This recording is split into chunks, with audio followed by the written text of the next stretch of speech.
how to search in Excel. Hey everyone, welcome back to the channel. If you are new here, don't forget to hit the subscribe button and turn on the notification bell to not miss any updates.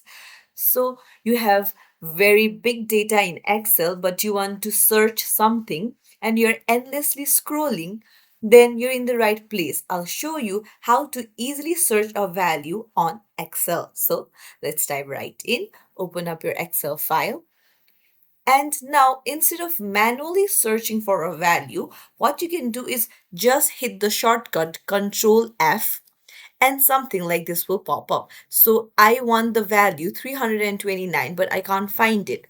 So I'll just type here on the search, on the find what bar, and then tap on find next. Find all. And then you can see that it is in B24 cell. I can just tap on it and then it will take me to the B24 cell. There you go. It's as simple as that. If you found this tutorial helpful, don't forget to like and subscribe to our channel for more tips and tricks. Thank you for watching.